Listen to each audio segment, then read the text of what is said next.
আমার এমন রাগ উঠছিল, কিন্তু কি করুম কর, সেই সময় আমি নিরুপায় ছিলাম। আমার কিছু করার ছিল না, কারণ আমার কোনো ক্ষমতা ছিল না। কিন্তু সেই রাগ আমি পয়সা রাখছি।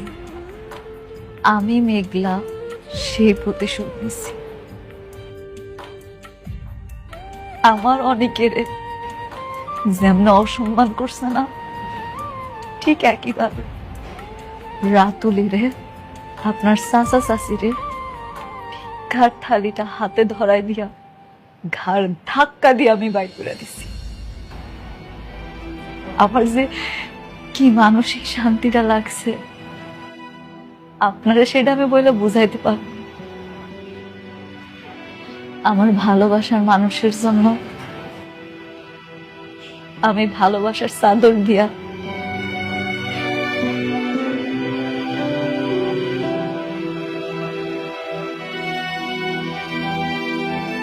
একটা উপহার জড়ায় রাখছিলাম। ভাবছিলাম তার সাথে দেখা হইলে তারে আমি এটা দিন। এটা আপনার জন্য। আপনার সাথে রাতে বেমানি করছে কেন? আপনার সব সম্পত্তি লিখে নিছিল না? বাহ বাহ, টাকার গরম দেখানো শুরু করে দিয়েছো। টাকা দিয়ে সবকিছু কিনে নিচ্ছ। টাকা পয়সা দিয়ে হয়তো তুমি আমার বাড়ি কিনতে পারবে, কিন্তু কখনো আমার মন কিনতে পারবে না। শোনো, তোমাকে একটা উপদেশ দিই, যেসব আমার জন্য করছো এইসব তোমার সন্তানের বাবার জন্য করো। তিনি অনেক খুশি হবেন। ভালো থেকো।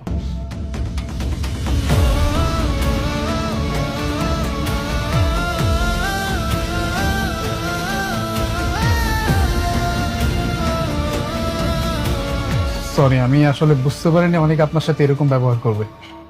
আর আমি তো আপনাকে বলেছিলাম অনেক আপনার উপর অনেক রেগে আছে।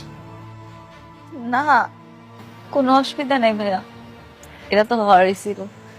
কিন্তু আমি এই জিনিসটা এখনো বুঝতেছি না, উনি কেন আমার উপরে রাগ। আর অনেক যেহেতু আমার সাথে রাগ করেছিল, সে কেন আমার অফিসে গেছিল, কি চাইতেছিল, কি জানতে চাইছিল, কিচ্ছু বুঝতেছি না। আপনি কি জানেন কিছু? আপনার একটা বান্ধবী আছে না, নীলা নাম, তার বাবার নাম আনিস চৌধুরী।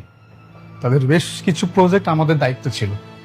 তারপর একদিন একটা ঝামেলা হওয়ার পর তারা তাদের সকল প্রজেক্ট আমাদের থেকে নিয়ে যায়। তাই অনেক আপনার কাছে গিয়েছিল যদি আপনাদের কিছু প্রজেক্ট আমাদের